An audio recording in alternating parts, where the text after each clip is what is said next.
Hi friends, तो आज ये वीडियो बैंकिंग एग्ज़ाम की प्रिपरेशन के रिगार्डिंग है। तो जो भी एस्पिरेंट अभी बैंक की प्रिपरेशन कर रहा है या करना स्टार्ट कर रहा है, तो उसके लिए कुछ इंपॉर्टेंट टॉपिक है जो आपको सबसे पहले करना है, क्योंकि मैक्सिमम ऑफ द क्वेश्चन इसमें से ही पूछे जाते हैं। तो पहले आप यही कीजिएगा, जैसे कि एप्टीट्यूड में simplification, number series, quadratic equation, DI, time and work, time and distance, boat and stream, age, ratio and proportion, ये जो टॉपिक्स हैं ये सबसे ज़्यादा इम्पॉर्टेंट टॉपिक्स हैं। अगर आपको प्रिपरेशन स्टार्ट करना है तो सबसे पहले आप इनकी प्रिपरेशन स्टार्ट करें और इनको बहुत अच्छे से इनकी प्रैक्टिस करें, क्योंकि बैंक में क्वेश्चन सिंपल आते हैं और बैंक की एग्ज़ाम आप इजीली क्रैक कर सकते हैं। बस प्रैक्टिस का ही खेल है और स्पीड का खेल है, जिसकी स्पीड ज़्यादा वो बस इस एग्ज़ाम को क्रैक कर सकता है। इसलिए आपको सबसे पहले ये सारे टॉपिक्स करने हैं। Simplification, number series, quadratic equation और डीआई, इन 4 टॉपिक्स को मिला के 20 से 25 क्वेश्चंस आते हैं 35 में से। और बाकी के जो 10 क्वेश्चन है वो होते हैं अर्थमेटिक के। तो अर्थमेटिक में भी जो मैक्सिमम मैं आपको बता रही हूँ, वैसे तो अर्थमेटिक के टॉपिक्स बहुत सारे हैं, बट अर्थमेटिक के सारे टॉपिक्स अगर आप करेंगे तो अभी आपके पास ज़्यादा टाइम नहीं है। एज़ यू नो कि एसबीआई क्लर्क का नोटिफिकेशन आ चुका है, फॉर्म फिल हो चुका है और जल्दी उसकी एग्ज़ाम होने वाली है। तो आप सबसे पहले अर्थमेटिक के ये 5 टॉपिक्स तो ज़रूर कर लें, जिनमें है time and work, time and distance, boat and stream, age, ratio and proportion. अगर आप ये 5 टॉपिक भी कर लेते हैं तो अर्थमेटिक के मैक्सिमम क्वेश्चंस आपसे बन जाएंगे। और अगर आप अभी बिगनर हैं तो आप ये सारी चीज़ें पहले करें। जो स्टार्टिंग के 4 टॉपिक्स मैंने लिखे हैं इनकी प्रैक्टिस ज़्यादा से ज़्यादा करें, क्योंकि इनसे 20 से 25 क्वेश्चंस आते हैं। अब ले लेते हैं रीजनिंग की बात। रीजनिंग में पज़ल्स आती है मैक्सिमम, तो पज़ल में भी अलग अलग टाइप्स होते हैं। जैसे सिटिंग अरेंजमेंट भी होता है, तो सिटिंग अरेंजमेंट अलग अलग तरीके के आते हैं। जैसे फ्लोर बेस्ड होते हैं, मैक्सिमम तो 8 फ्लोर का आता है बैंक की एग्ज़ाम में क्वेश्चंस, कि 8 फ्लोर पे आपको कुछ लोगों को बिठाना है और ABCD ऐसे करके आपको कुछ लोगों को बिठाना है। ज़्यादा से ज़्यादा वो आपसे ये पूछ सकता है कि उनको ये लाइक है, ये लाइक करते हैं, तो वो कौन से फ्लोर पे आएंगे। इस तरीके के जो क्वेश्चंस हैं वो फ्लोर बेस्ड में आते हैं। फिर होते हैं डेजिग्नेशन बेस्ड, जिसमें मैक्सिमम तो आपको ये बैंकिंग डेजिग्नेशन दे देते हैं कि चीफ मैनेजर है, देन PO है, क्लर्क है, ऐसे आपको अलग अलग डेजिग्नेशन दे देंगे। असेंडिंग या डिसेंडिंग ऑर्डर में आपको उनको जमाना रहेगा। जैसे फ्लोर बेस्ड होते हैं वैसे ही बस इसमें डेजिग्नेशन रहता है, तो आपको वो उनको वहाँ पे सिटिंग अरेंजमेंट में बिठाना रहता है। फिर आता है एज बेस्ड, जिसमें आपको 2000, जैसे अभी 23 चल रहा है, तो 2023 और कुछ एज दे देंगे, ऑड नंबर्स, इवन नंबर्स। तो आपको एज के अकॉर्डिंग, मतलब आज अभी 2023 चल रहा है, तो अभी 2023 में पुराने ईयर के अकॉर्डिंग उनकी क्या एज होगी, उस अकॉर्डिंग आपको एज बेस्ड उनको बिठाना है।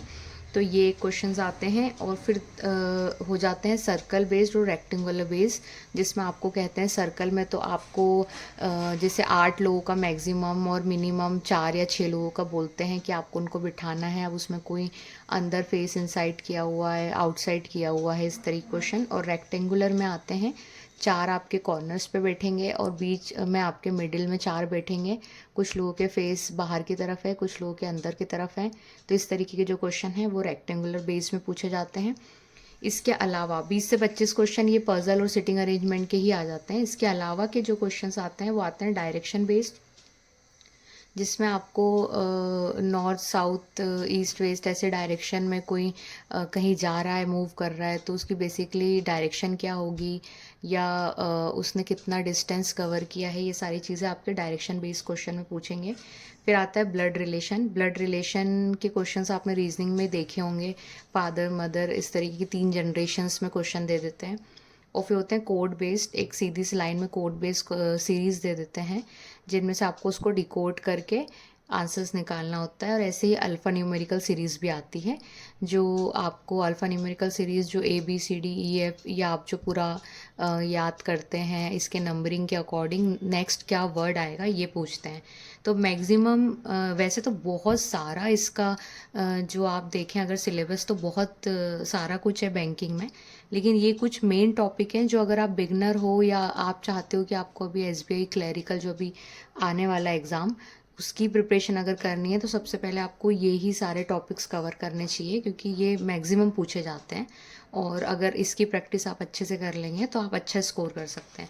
अब आती है बात इंग्लिश की।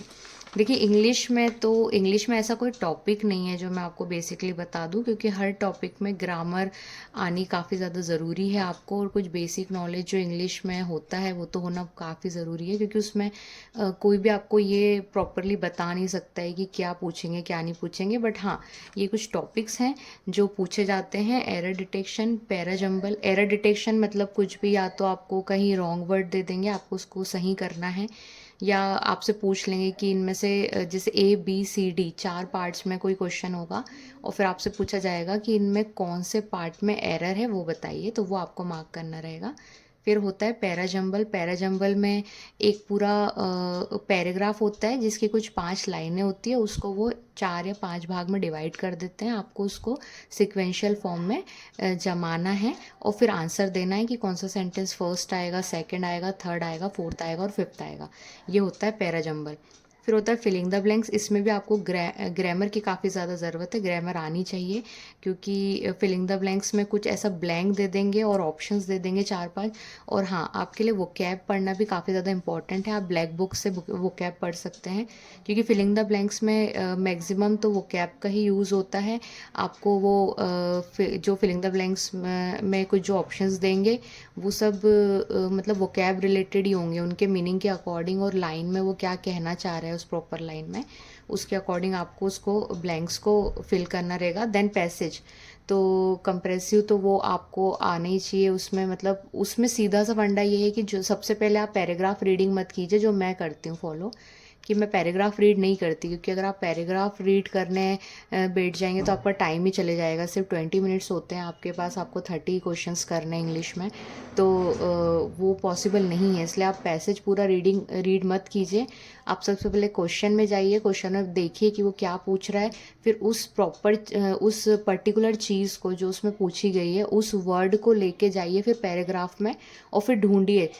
मोस्टली तो ये होता है कि जो फर्स्ट क्वेश्चन होता है वो फर्स्ट पैराग्राफ से रिलेटेड होता है, सेकंड क्वेश्चन थोड़ा उसी पैराग्राफ से या उसके नेक्स्ट पैराग्राफ से रिलेटेड होता है। तो आप या तो ये करिए, या फिर आजकल ये भी होने लगा है कि जो फर्स्ट क्वेश्चन है वो एकदम लास्ट पैराग्राफ से रिलेटेड आ रहा है। तो आप जैसे ही क्वेश्चन पढ़ेंगे उसमें एक पर्टिकुलर वर्ड को उठाइए और उस पर्टिकुलर वर्ड को पूरे पैराग्राफ में आप ढूंढिए, जहाँ वो मिल जाए बस वहीं पे आंसर कहीं ना कहीं छुपा होगा। और बाकी 2 क्वेश्चन वो कैप का पूछता है, पैराग्राफ में कुछ वर्ड रहता है उसको हाईलाइट किया हुआ होता है, और उसका पूछता है कि इसका क्लोजेट मीनिंग बता दीजिए, क्लोजेस्ट जो भी मीनिंग होगा, या फिर इसका अपोजिट बताइए। तो उसके लिए भी या तो आपको वो कैब आनी चाहिए, या फिर वो जो पैराग्राफ आप रीड कर रहे हैं उसका मीनिंग आपको अच्छे से समझ में आना चाहिए, तो आप उससे रिलेटेड वर्ड को आप ऑप्शन में टिक कर सकते हैं। तो इंग्लिश में तो यही सारी चीज़ें होती हैं, इसलिए आपको थोड़ा ग्रामर पढ़ना ही पड़ेगा। और अगर आप एकदम बिगनर हैं और आप चाहते हैं कि ये सारी चीज़ें आप कहाँ से पढ़ें, तो यूट्यूब पे काफ़ी सारे वीडियोस हैं, काफ़ी सारे टीचर्स पढ़ाते हैं, प्रॉपर बैंकिंग का ही क्लासेस लेते हैं। तो आप पहले ये सारे टॉपिक्स उनसे यूट्यूब पे पढ़ लीजिए किसी भी अच्छे टीचर से। और बहुत ज़्यादा डीप में भी आपको जाने की ज़रूरत नहीं है। जैसे सिंप्लीफिकेशन में नॉर्मल सिंप्लीफिकेशन होता है, बस आपको स्पीड चाहिए, आपकी कैलकुलेशन स्पीड बहुत अच्छी होना चाहिए। तो ये जितना ज़्यादा आप किसी टीचर से पढ़ेंगे, ये ज़रूरी नहीं कि आप 10-10, 15-15 दिन किसी टीचर से पढ़ने में लगे हुए हैं सिंप्लीफिकेशन। आपने प्लस माइनस इनटू और डिवाइड ये सब सीखा होगा बचपन में, बचपन से हम करते आ रहे हैं। तो ऐसा नहीं है कि आपको ये नहीं आता है, आपको सिर्फ प्रैक्टिस की ज़रूरत है। तो कोई भी एक बुक उठा लीजिए, एप्टीट्यूड की बहुत सारी बैंकिंग की बुक्स होंगी, और उसमें से डेली के डेली 20 क्वेश्चन, 25 क्वेश्चन, और आपकी स्पीड जैसे जैसे बढ़ती जाए तो क्वेश्चन बढ़ाते जाइए, डेली डेली प्रैक्टिस कीजिए, आपकी ऑटोमेटिकली स्पीड बढ़ जाएगी। बाकी चूंकि मैं ये सारे टॉपिक्स और ये सारी चीज़ें पढ़ चुकी हूँ, मेरा कोर्स कंप्लीट है, तो मैं ज़्यादा से ज़्यादा मॉक टेस्ट देती हूँ, क्योंकि मॉक टेस्ट काफ़ी ज़्यादा इंपॉर्टेंट है। आप कितना पढ़ते हैं ये चीज़ आपको मॉक टेस्ट में ही नज़र आती है, और मॉक टेस्ट में आपकी स्पीड भी बढ़ती है। तो मैं आपको यही रिकमेंड करूँगी कि आप जितना जल्दी हो सके ये सारी चीज़ें कवर कीजिए, क्योंकि बेसिक नॉलेज तो होना ही चाहिए।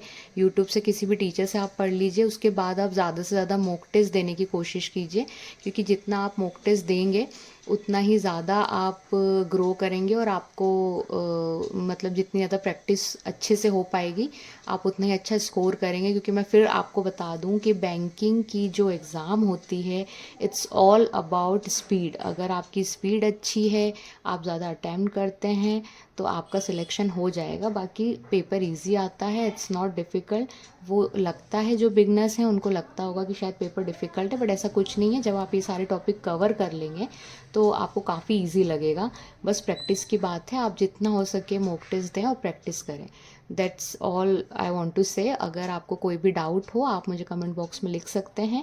मैं जितना पॉसिबल हो पाएगा मैं आपकी मदद करने की कोशिश करूँगी।